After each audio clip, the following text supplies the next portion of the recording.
not a destination. It is not the destination. And last week we had the opportunity to put what I would call a point of view about the future out on the table. And so think about when digital business marries up with what I'll call digital intelligence. We said it is the dawn of a new era about being a cognitive business. When every product, every service, how you run your company can actually have a piece that learns and thinks as part of it, you will be a cognitive business. So the digital is just the wires, basically. You're collecting the data, and then you have to make something. And then you take this world, when I say digital intelligence, some shorthanded to artificial intelligence. I think it's much more than that. You put those two together, and I say cognitive is both an era of technology, and it is as well a business model. So, so this thought, I mean, I would take everyone back in time. When the Internet first came out, and people at first talked about browsing, I know as we were, again, reinventing ourselves, we said, it will be about more than browsing. All right. Good morning, everybody. Today is Friday, March 10th, 2017. And this is Before the First Cup with Jules here on UCY.TV. Happy Friday, everyone. It is a chilly 24 degrees with light snow here in upstate New York. So the last few days have been a bit hairy. We had some crazy weather here, 81 mile-an-hour gusts, and school has been out for the last 2 days, did a lot of damage around the area, ripped trees out by the roots, took out all of the power, so just about every traffic light is out here, and there have been quite a number of large accidents that have happened, so everybody stay inside. You know, they even had a, state of emergency up here the first night. So it's been kind of hairy. But anyway, we're back to normal. So where do we leave off? On Wednesday, we titled the show Trump Spying, Vault 7, Day 0, Backdoors, Self-Learning AI, and Dystopia. What more could you ask for? We have talked about all kinds of crazy things. With that Vault 7 release on Monday, things have been verified that we had known for a very long time. We had, postulated, and I think mine was way more of a postulation just because being in the tech industry, you know, I heard the anti-media guys a couple times invoke John McAfee from McAfee Antivirus about how he's said for a long time this has been going on. Yeah, I mean, anybody back from those days, back from the early to mid-90s, who were involved in the industry from the ground up, knew the day that happened. And I outlined in the last show about that antitrust lawsuit with Microsoft and Netscape Navigator. Started back in the mid-90s. The Justice Department had pushed Bill Gates very hard, and he was not prepared to answer some questions, and there was a lot of taped testimony, which I included in the notes of the show from Wednesday, that show him being kind of snotty. Definitely someone that you weren't expecting, something you weren't expecting from Bill Gates. I don't know, he wasn't seeming very professional. He kind of resorted back to childhood. I don't know, it was almost like an ornery teenager. But the interesting part about all that is, and I've told you guys before, I remember the very day when the backdoor keys got handed over to the feds for the beginnings of what is now end-to-end surveillance. And I'm going to tell you something I discovered, and this I did not realize. There have been multiple antitrust lawsuits against Microsoft. The first one was the Netscape, and then there was another one. There was some European thing as well. But those were later in the 2000s. But I took a look at the U.S. versus Microsoft lawsuit, and I also took a look at the settlement. They had published that out there, kind of read through. And one of the things, I couldn't find that picture, by the way, of Bill Gates with that look on his face that I told you the day I saw it. And we followed Bill like he was the second coming. So I remember distinctly, I couldn't find that picture of the look on his face because you would know. You would know as I did. But I did find a quotation. He says, and this is when they were interviewing him after this quote-unquote settlement with the DOJ, a lot of this is very new territory, he says, and yet there were concerns So new rules had to be created, and Microsoft has agreed to those new rules. And, those new rules, I can guarantee you, went along with handing over the backdoor keys to the feds. And everything would be A-okay there, Billy. And I'm going to tell you something else I discovered. So I happened to start looking. I was like, well, when did this all happen? And, I was very, very surprised to see that all of these stories talking about the settlement, once it was all done, happened to be October of 2001. Now, if we remember what happened on September 11th, 2001, and we remember who was in charge, and you remember that it was all in the name of keeping you safe, oh, it makes a lot of sense now.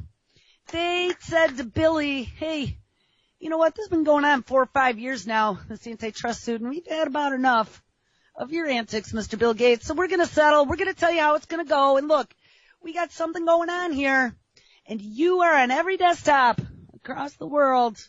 You've made friends with all kinds of leaders of countries that our president hasn't even been to many years because we don't even have diplomatic ties with those countries. So I'm going to tell you what, Bill, we're going to let you off with a couple slaps on the wrist, maybe a smack to the side of the head.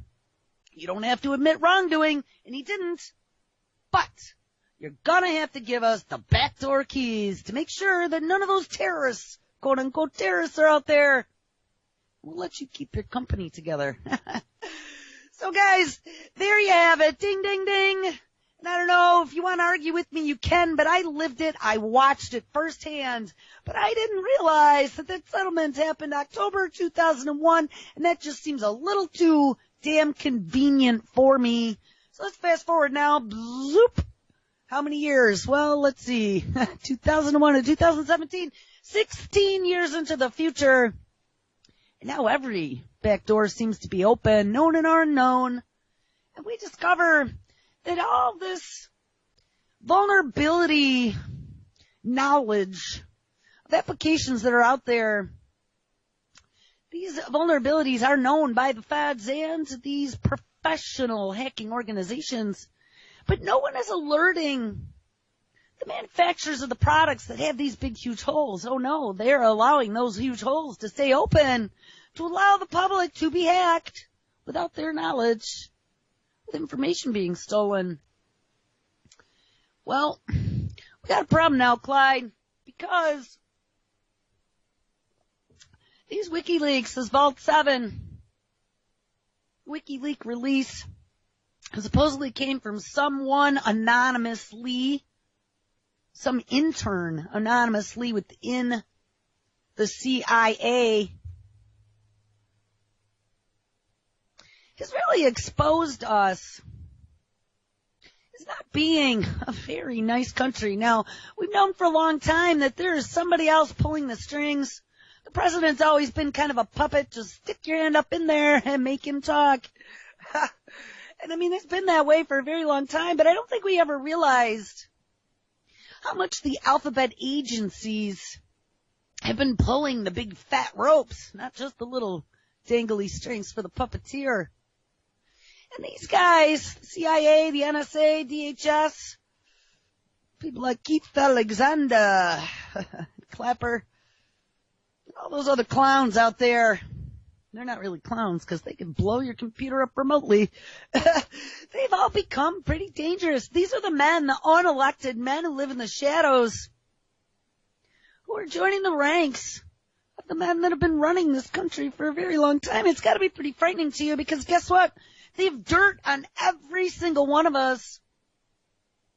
And now these vulnerabilities are being utilized to take this next evolution of the internet and of the shape-shifting immune system of the internet that they're working on to secure it all. Remember, it had to be a big, fat, horrifying breach to make you turn around and start begging now for them to come save us. Oh my God, they've been spying on everything. We need to make it more secure, and that's where DARPA Dan comes in. I talked about DARPA Dan a whole ton of times on this show, and I mentioned him again on Wednesday. DARPA Dan with his mimic software to be able to catch criminals on the dark web.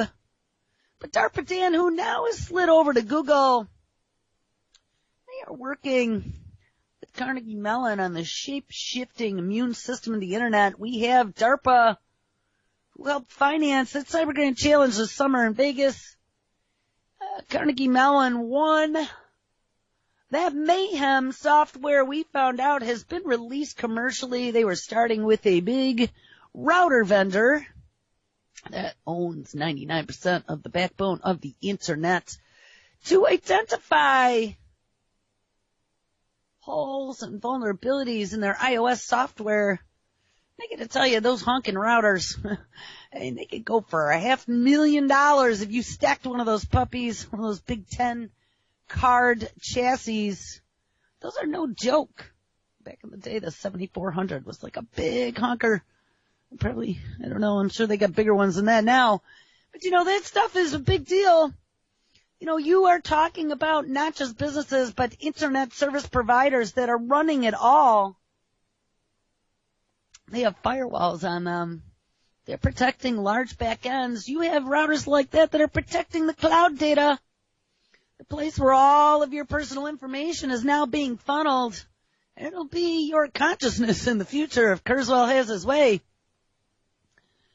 Those routers are the very first tip of the iceberg that this Mayhem, also known as All Secure, I think is what they rename themselves now that they are a commercial company. And this is that Mayhem software. Mayhem is a robot hacker, and it can crack any code. Going to take a little look at Mayhem really quick. Now, I wish you would have heard the clip I was playing at the beginning of the show, because it was good old Ginny Remedy talking with Fortune magazine about how artificial intelligence kind of grew, and it is now cognitive computing and being integrated into every single back end of every single business right now. And if you don't integrate, you won't be able to compete in the future. Open your arms, people, and accept the digital, because it is coming, and it is coming for you, and it's about ready to turn the world on its head. And she kind of explained how that was going to happen.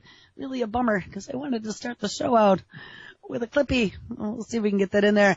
Anyway, this is out of TechWorm. Mayhem is a robot hacker, and it can crack any code. This is utilizing artificial intelligence. This awesome, and this is not from me, this is from Kavita Earair. This awesome robot hacker known as Mayhem can crack any programming code.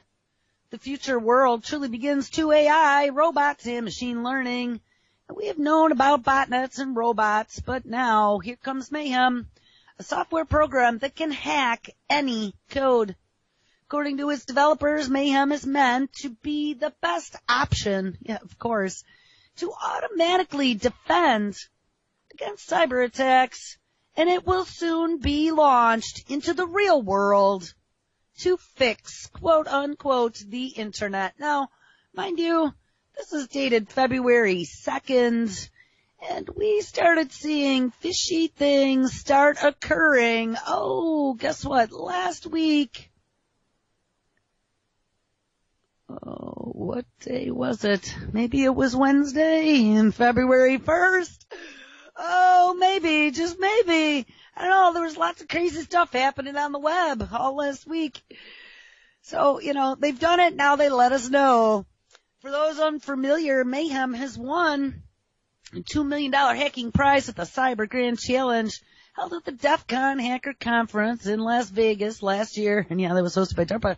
The event was staged by the Pentagon's Defense Advanced Research Project Agency, more affectionately known as DARPA, to create an AI-based autonomous cybersecurity system that can patch itself, watch for intrusions, and hack other systems, all with minimal human interaction. So again, problem, reaction, solution.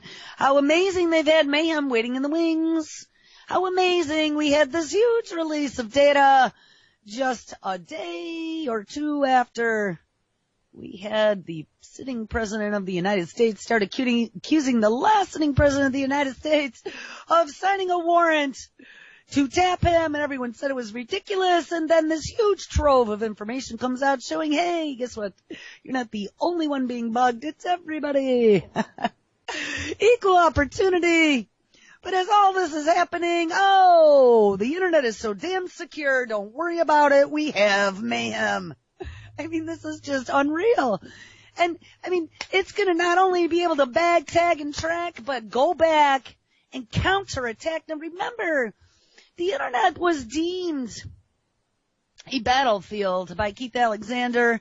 When Obama was in office, we had, the North Korea attack, quote unquote. We had, the Russians hacking.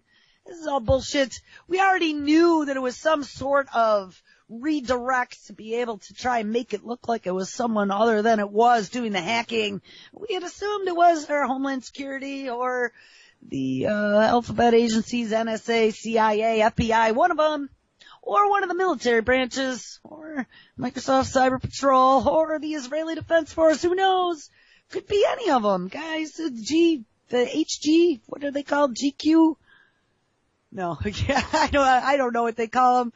What are they called in England? Somebody keep it down. But guys, this is, or the Chinese, for God's sakes. This is the 21st century. It is no longer nuclear weapons. Like I've said before, nukes are just so passé.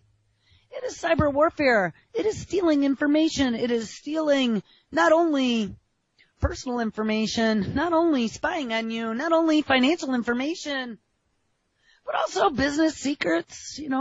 We have IBM who sold off their ThinkPad line, and I think they did their desktop line as well, to, I don't remember the name of the company, but they're owned by the Chinese.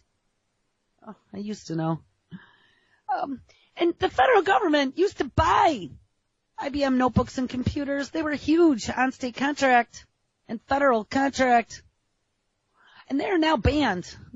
I looked this up before from that FBO.gov. You're not allowed to quote IBM machines anymore. And you want to know why? Because the Chinese own them. And they really worry about when they manufacture these chips and things, what type of devices, spying devices they are putting in. Oh, GCHQ and MI6. Thank you, Michael.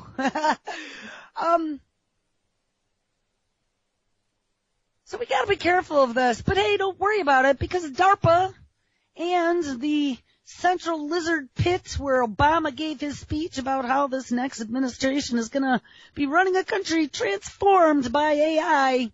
Yes, Lenovo. Thank you. It's early. I'm only on 3 or 4 sips of coffee. This country that's going to be transformed by AI, the title of that story really kind of struck me as the Twilight Zone episode that never left me, titled To Serve Man. I don't know if you've ever seen that one, but if you haven't, look it up. I'm sure it's on YouTube. To Serve Man was all about how this alien race came down and they were being all friendly with us, and they were exchanging technologies with us, and they were going to give us the cures to everything.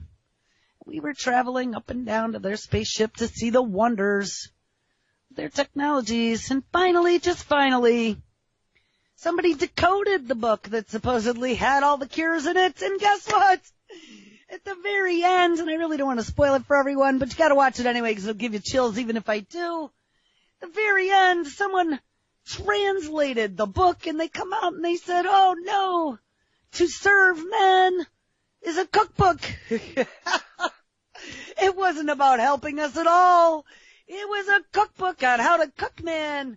And they were sending us up there to be dinner. Well, I see this as a very, very similar situation. Here we are. Open your arms to this promise that we're going to keep you safe from all of these self-orchestrated disasters that we've had. Remember, back just a few years ago, it wasn't much in the way of hacking. I mean, we used to get some Slavic nations. Romania was one, or Czech Republic we used to get. When I was working in corporate America, I was running the e-business division, we would get some hack attacks every once in a while. We can go in, bag and tag. They actually forced us. There was one point there at the very end where they forced us to put up together a report, and they had to submit it to the FBI. That was a requirement.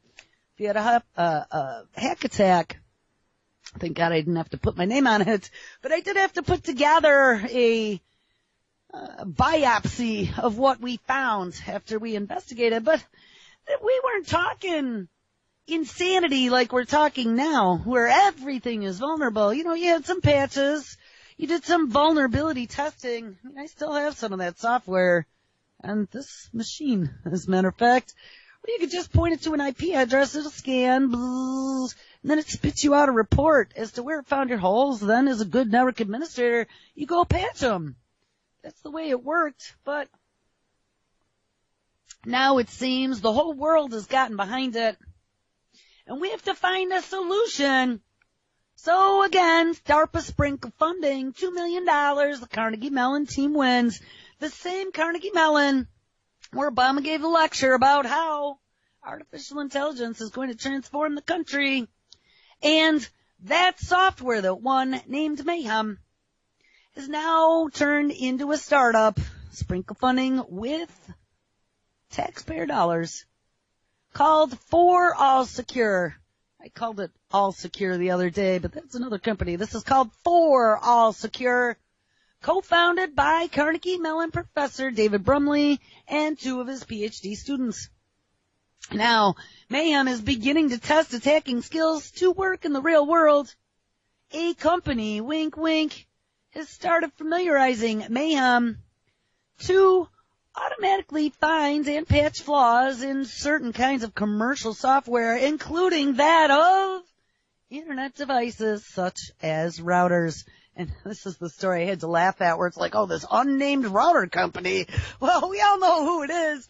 In order to find out if Mayhem is able to help companies recognize and fix vulnerability in their products more swiftly and broadly, the company is carrying out tests for the same with an unidentified partner, along with internet device manufacturers. And the main focus is on solving the problem of firms who are required to invest considerable resources to supporting years of previous merchandise with safety updates. And that is true. I mean, Cisco routers, every single router has it's a part number, serial number. It's got an operating system running on it. And there are different features. I mean, there's like thousands, well, maybe not thousands, I exaggerate, but maybe 20 or 30 different operating systems for the very same router, depending upon what features you're running, depending upon what cards you have in there, depending upon, all kinds of fancy schmancy stuff. And each one costs a different amount of money. And each one has different patches and updates. And yeah, you need some high-end certifications to be able to even know what you're doing to program those puppies.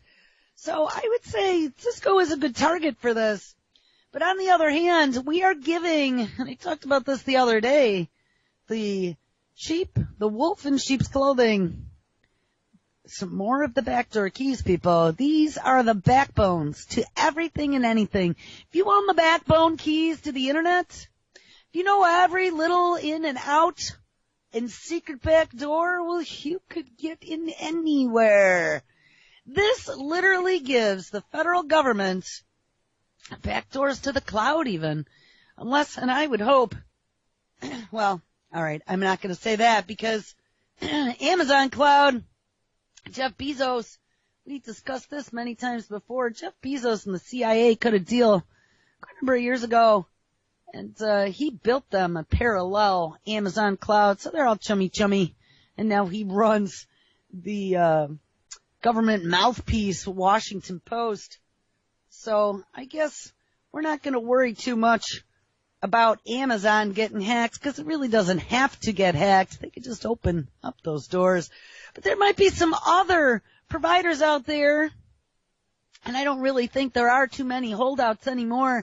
I was trying to explain to a friend the other night this whole Bill Gates thing, and when the day happened that he gave the feds the backdoor keys, when the world changed for the internet and for the balance of power in general. And he was arguing with me, and I'm going to tell you what. I lived it, okay? I lived it. I saw it. And one of the things that people don't realize is that back in the 90s, the tech companies were not federal government friendly. We were the geeks who were going to inherit the earth. We were all learning. And the feds, all they wanted to do was to get their grubby little hands in there and find a way to make money on it. They wanted, once e-commerce got launched, they wanted a part of the tax pie. They wanted sales tax. They wanted to bag, tag, and track. Oh, my God, they wanted to track your book purchases. Remember, it started with the library card. It was after Georgie Porgy Bush. Then it became Amazon. They wanted access to your book purchase records to see if you were figuring out how to monkey wrench or do fun things with fertilizer, But the thing is, most of these companies did not play ball with the feds. It was a fight, and the feds had to subpoena, and you had FISA courts and all that crap going on. He did point out one thing to me, though, is during the administration of Bill Clinton, we had that whole thing going on with phone records and who would be able to get access to and bug the phone system. And I guess there was something after the Oklahoma City bombing, and don't quote me on this because it's from my friend giving me a lesson last night. But after the Oklahoma City bombing, he said Bill Clinton had passed some bill that allowed them to open the back door to listening in on phone calls and utilizing that information all in the name of keeping us safe. And I know for a fact, though, in 2004, I believe, there was some big class action lawsuit that happened against AT&T for that very thing because they had been bending over and handing the records to the feds. And people were coming back crying that it was a breach of privacy and that they shouldn't have allowed them to do that because they didn't have search warrants and all this other stuff. And out of all of this, and this came back a couple times, this class, I don't know if it was a class action or what it was, but they were going after the phone companies. And finally the feds, and this was during Obama's reign, we've seen now this progression to where not only the phone network, and trust me, in my day, when I was engineering, my job was to merge the SS7 phone network from the perspective of the good old copper lines with the digital and make your IP everything instead of having two separate networks. So that's where my world kind of lived. Once all that merged, there was no difference anymore. And I remember the alphabet agencies were having a fit because they couldn't distinguish between data and voice when it was all packaged in an IP packet and sent across the internet. It all kind of looks the same. But when Obama was in office and they were trying to roll out this Obamacare thing, which I got a side note on that, but I don't want to get derailed. Maybe at the end I'll mention it for a laugh. But this Obamacare thing, and he had all of the heads of the big tech companies all come to the White House. And they were having a few discussions about privacy and about cover our asses because our end users are bitching that the federal government seems to have their hands in everywhere and they're demanding records. And they're pointing at us and it's making us look bad and our shareholders are getting pissed off and our stock price is being affected, federal government. You need to give us a promise that this is all in the name of national security and we will not be held liable. And we're also going to tell all of our users that you are not spying on them anymore. We are not complying. Wink. See, it was in the very beginning. They weren't complying. Back in the 90s, oh no.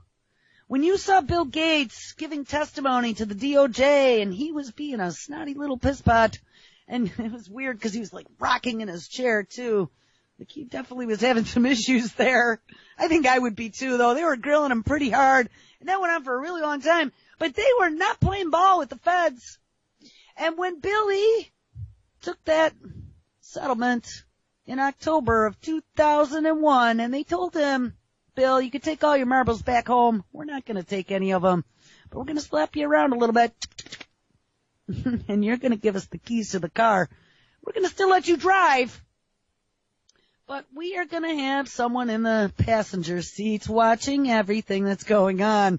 And, that day was the first day that I really truly believed that the tech industry was usurped by the feds. And now it's gotten way beyond that. I mean, we saw that tech meeting. I don't remember. I don't have it up here. I'm just kind of talking off the top of my head from memory, but my memory is pretty good most of the time.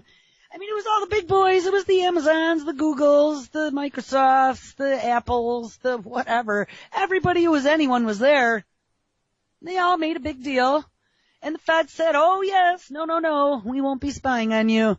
And they came and they said, oh, no, we're not going to comply. When the California bomber, they were trying to push to have his iPhone unlocked. And Apple's like, oh, no, we're not going to do it. Guys, it was just a psyop. It's a good cop, bad cop. I told you that the other day. They've been playing this with us for a long time. Don't believe any of them. Okay, this is all one big consolidated plan that's been rolling out. Feel safe and put everything that your inner heart desires, all your inner thoughts and feelings, into digital media. Tell us how you feel. Talk to your friends.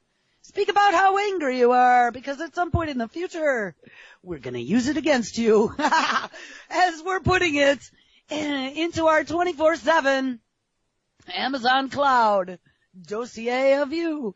Anyway, I digress. So we're going back to Mayhem now. So Mayhem, apparently, they've started using in the commercial space. Mayhem is loose. What was the description of Mayhem? The company has started familiarizing Mayhem to automatically find and patch flaws in certain kinds of commercial software, including that of internet devices such as routers. But wait, we discovered from Vault 7 that the federal government had known about these holes. Hacking team had been identifying these holes and selling them to governments and law enforcement for a very long time so they could get a foot in the back door. And then they were not alerting the manufacturers to those holes. So yeah, we're going to believe that Mayhem is for our own good, of course. Mayhem is going to take care of it all. Financed by DARPA. Again, another acronymed federal agency. And just people are so dumb. And I hate to say things like that, but really it's like people bump into walls these days. It's really just heartening. I have a circle of friends and my listeners, the people who listen to UCY, all the great people who send us comments and give us donations, who actually believe in what we're doing. We are the thinkers that are left. We are the handful who still see the world the way that it is, who haven't been kind of mind-effed to believe the narrative that they're spinning for us. It makes me think of Obi-Wan. These are not the droids you are looking for. And all they gotta tell us is on mainstream media, through the news, nope. This is what happened. And everybody just goes back to sleep. It's not true, people. People like me who are jumping up and down, and I gotta tell you, I'm seeing more and more shows now where they're at least talking about some of this crazy CRISPR editing or merging of biology and technology. Good old Hal from Behind the Woodshed. Hal, I gotta give you kudos, because I'll tell you, it really scares me when someone like you, who is beyond rational, starts discussing what you've discovered that is 100% what I've discovered. And you are showing a little bit of fear and alarm over this, because it makes me think, oh no, Jewel, it's even worse than you thought. When people like that are beginning to notice and showing some fear, Hal wants to find a way to combat it. I don't know, anybody out there who is a biological, technical person who wants to help us find a way. Now, of course, DARPA DARPA's already working on digital rights management for our genomes, so that might be the solution. I don't know about you, but I am not about ready to start putting any type of DARPA technology that messes with my DNA into my body. Anyway, so in the end, it comes down to this huge psyop that's going on. It comes into them creating these issues, and this is like the same cookie cutter pattern that they do for everything. But now, this is the end game. They got a whole handful of aces, and they're getting ready to throw them on the board, and each one is called disruptive technologies. It's going to turn the world on its head. You know, we used to laugh about robots coming to take all the jobs. Robots are coming to take everything, whether it is the Ghost in the Machine robot, that would be your AI, and things like Mayhem, the IE Skynets. We got the tin can robots. There'll be things like Atlas, or that new, what they call them, Handle, the scary Atlas on wheels now that can jump feet in the air. Or it's going to be the new type of robot, and I think we're going to end the show with this in a little bit. Don't let me forget, I'm going to hit that story. These are the skin jobs. These are the tin can robots that they grow artificial skin on. Make them look like humans, that whole anthropomorphizing to the nth degree. And they are working on that as well. Guys, this is going to come at us from every direction. We are seeing coffee baristas just get launched in San Francisco that can outdo any number of people. We have found that we got robot lawyer Ross, and we got robot judges. We read that on Wednesday, and they're going to decide whether or not you should get bail. Once you've been arrested, it makes it way easier for those judges. I mean, I don't know. Those judges have such a hard time being able to determine whether or not you're a flight risk just looking at your rap sheet. I mean, that's not too difficult, you would think. We have lawyers, attorneys, Wall Street we discovered as well. Restaurants, Harvey's, that was one of them. There's just so much stuff, and it is coming faster and faster, and it's going to be soon programmers and white-collar jobs. We got oncologists with Watson at 20 cancer hospitals. The robots are coming. They absolutely are coming. So this Fortune interview with Ginny Remedy, I guess we're not going to be able to hear, but we can read the story underneath it. Google and IBM, and of course, believe everything they say. They say, quote, "We want artificial intelligence to help you, wink, not replace you." So don't get scared. Embrace it. Here it comes. In an era of maturing artificial intelligence technology, what does the future of the corporation look like? These are already the corporations who are in charge. And now it's not even going to be a corporate entity who's running the show. We're going to give it all kinds of back-end AI. Will the rise of the robots help us do our jobs better, or will it harm them? Well, this dynamic has become a mainstay of the dialogue around AI, with voices from technology visionaries such as Bill Gates and Stephen Hawking weighing in. But at Fortune's Most Powerful Women International Summit in Hong Kong, what? On Tuesday, and this was last Tuesday, leaders at two of the world's most powerful tech giants, and that would be IBM and Google, pushed back on those concerns. Again, these are not the droids you are looking for. Shh, go back to sleep. AI is intended to help and not hinder the human workforce, they said. AI is actually not new for us, says Vineeth Narayanayam, chairman of IBM India, whose Watson supercomputer has given rise to global acclaim. But technology always comes ahead of policy.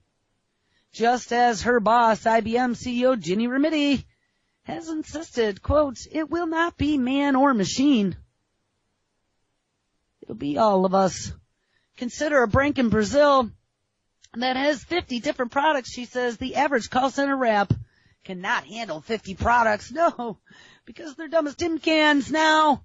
We have the average attention span of a goldfish is groomed by our mobile devices. And you know what? Because the call center reps can't handle that anymore, well, don't worry about it because we're going to automate that job too. So we're using Watson in their call center, not to replace the call center rep, and I'm going to add in parentheses yet, but actually help the call center rep understand their products and their offerings and be able to serve that customer much better than he or she may have been able to. Leonie Valentine, Managing Director of Sales and Operations at Google Hong Kong, liken the use of artificial intelligence to a murmuration when a starling flock of birds take flight without any kind of pre-programmed system. The birds just know how to find the information in a murmuration.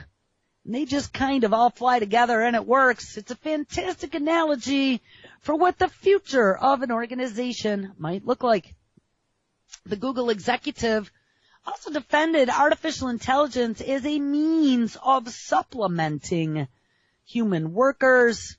Take, for example, a call center operator. And when you go and survey your customers about where they would like your staff to spend your time, it is not a problem solving, troubleshooting, credit issues, or billing, right? It is a help me, advise me, send me on the trip that I wanted to go.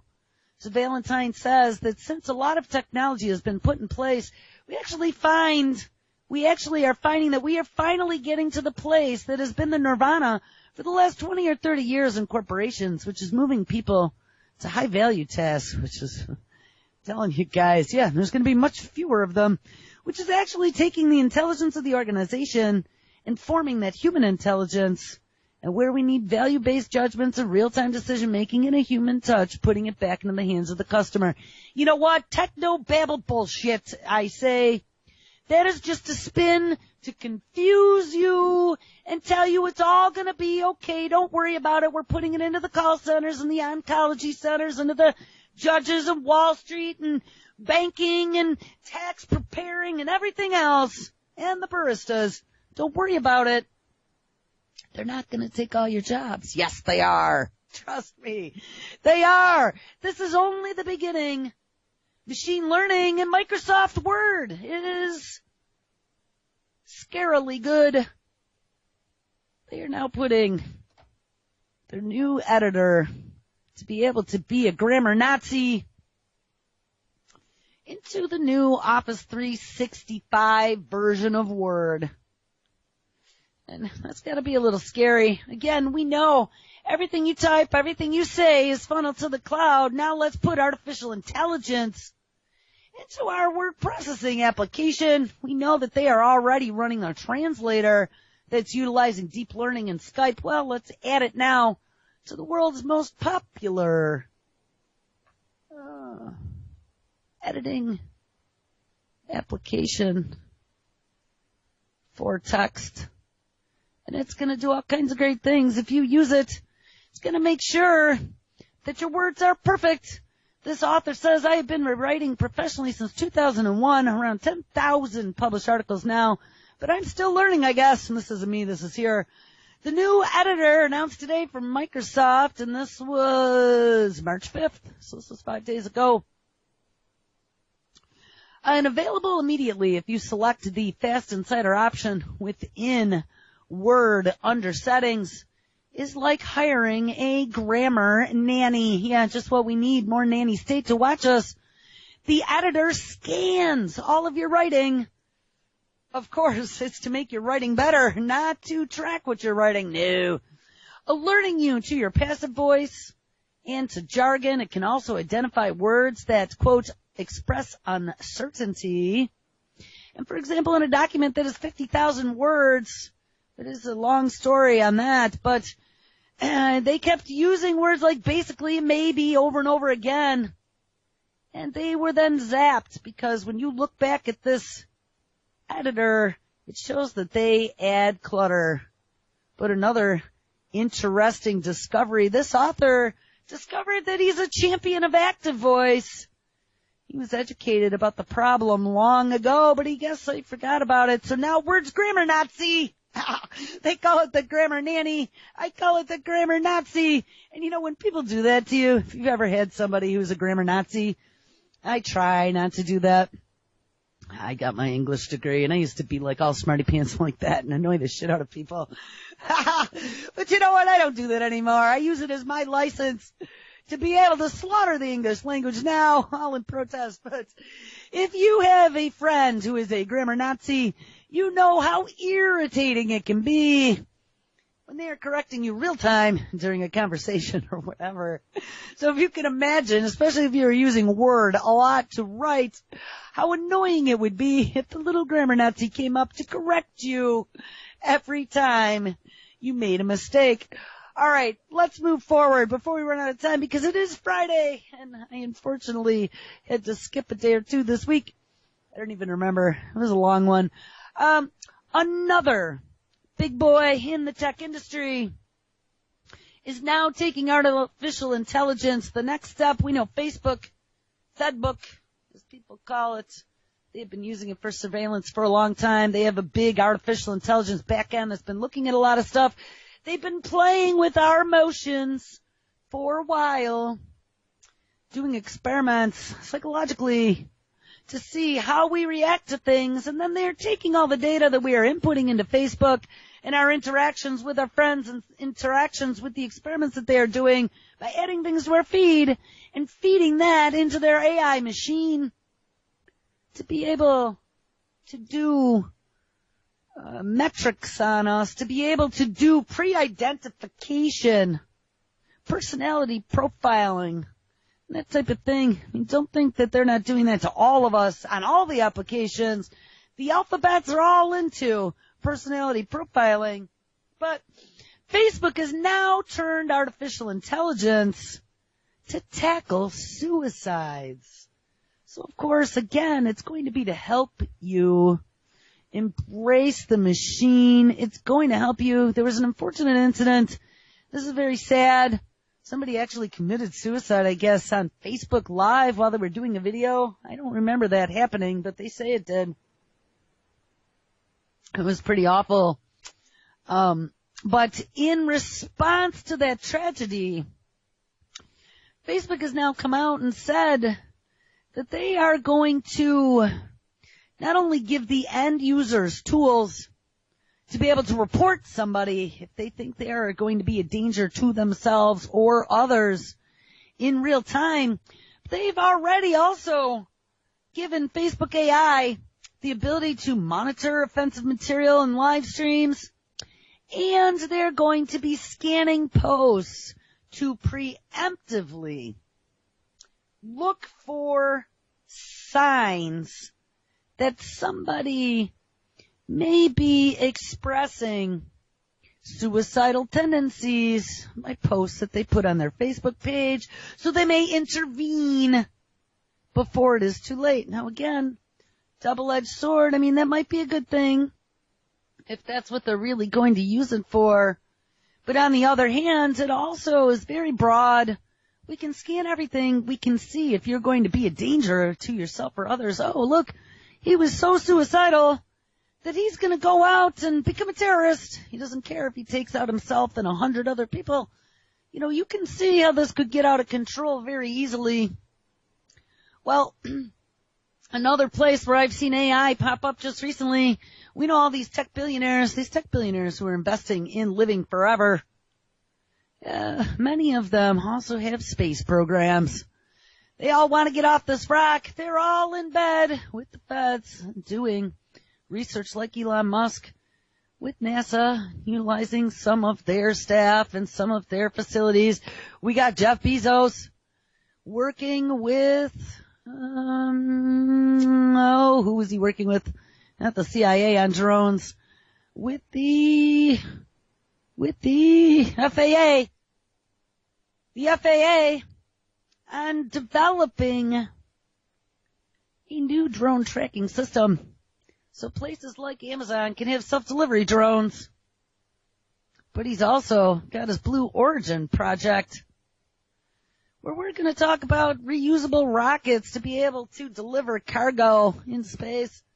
Well, astronomers now are deploying AI to unravel the mysteries of the universe. Remember, they are looking for Earth-like planets in a relatively near stance. So if we got to get off this rock, because things go awry here on this planet, they got some place to go. Just got to make you wonder. Should be pretty interesting, but they're going to scan the skies with AI. And we should wonder what they're going to find. All right, so now let's get to some meat and potatoes. I ran across a story the other day. Why the Internet of Things? And they are asking this question. Why shouldn't the Internet of Things? We've talked about that a lot of times. This is this endpoint device connectivity that is happening right now that places like DARPA are saying are so insecure because, we've had baby monitors hacked and all this other stuff that we need to release the hounds, something like Mayhem, to be able to secure it all. And, of course, all these dumb end users out there don't know what they're doing, so we're going to have to do it for them. Well, now they are talking about imbuing Internet of Things devices, such as your fridge, your stove, your washing machine, your car, your thermostat, your lights, your door locks, soon to be you and me, once we get the medical devices, once we get our implantable Fitbits and nanobots in our blood. Yes, why shouldn't the Internet of Things have a layer of artificial intelligence? Ding-a-ling-a-ling-a-ling. Now, we talked about enchanted objects before. I discovered there's a lot out there about them. We read a couple stories about that at one time. And that really would be thinking and reacting objects sitting on your desk, reacting to their environment, to your requests. And how frightening would that be if, every object had some sort of intelligence? You were surrounded by intelligent objects. I mean, honestly, this is like a worst nightmare come true. Combining artificial intelligence with the Internet of Things opens the world to unlimited technological potential. Yeah, it opens the world to unlimited spying, to unlimited attack, killing, turning you on and off, being able to do anything and everything without your intervention. I mean, in your sleep, your favorite writing pen could turn against you, and what if a hacker got control of it? Your smart pillow could jump on your face and hold itself down. I mean, I don't know, guys, but this is just a horrifying thought. Everything around you could potentially become smart and potentially controlled by somebody else. In this article, Rick Delgado, a freelance technology writer and commentator, explores why it makes sense to add an AI layer to the Internet of Things, possibly adding new possibilities and capabilities to both technologies. The Internet of Things is a powerful technological force. So many devices and activities in our personal and professional lives are already connected to it, from smartphones to activity trackers to huge manufacturing centers and medical devices, with more and more things being connected to the Internet of Things. And like I say, it's going to be the Internet of everything every day and transforming how we live and work. But at the same time, artificial intelligence is also developing rapidly, with 80% of the world's largest companies now having incorporated some kind of cognitive technology into their products. AI trains computers to take on some human forms and tasks and expands the world of technological possibilities to combine machine learning and human creativity. But don't worry, they are not going to take all your jobs. The Internet of Things and AI go together like peanut butter and jelly, he says. You're my best friend, doodly doodly doo. And with these two large technological movements making waves around the world, it makes sense to combine them and add an AI layer to the Internet of Things. Combining these two opens new doors of possibilities, and both technologies can do a whole ton of things. You know, with the sheer amount of data that they are going to be collecting, you're going to need a superhuman brain to be able to make sense of that data. And again, your 24/7 home robot that spies on you. Now remember, on Wednesday, we ended the show with a story that was titled, "Scientists Want to Build a Super Fast Self-Replicating Computer That's, quotes, grows as it computes." Well, let's add to that then artificial intelligence and adding a layer of that to all of the Internet of Things. And guys, we are in some deep shit. You're going to be able to be held for the authorities at some point in the future. The second you have an evil thought, buy your smart sheets. Before you even get out of bed in the morning, in the not too distant future. I don't even know what to say about this. All right, so we're going to end the show. To add insult to injury, get ready for robots made with human flesh. Yes, 2 University of Oxford biomedical researchers are calling for robots to be built with real human tissue, and they say that the technology is there if we only choose to develop it. Writing in Science Robotics, Pierre Alexis Muthi and Andrew Carr argue that humanoid robots could be the exact tool we need to create muscle and tendon grafts that actually work. Right now, tissue engineering relies on bioreactors. We've read about those to grow sheets of cells. And these now could be grown on robots if we wanted to.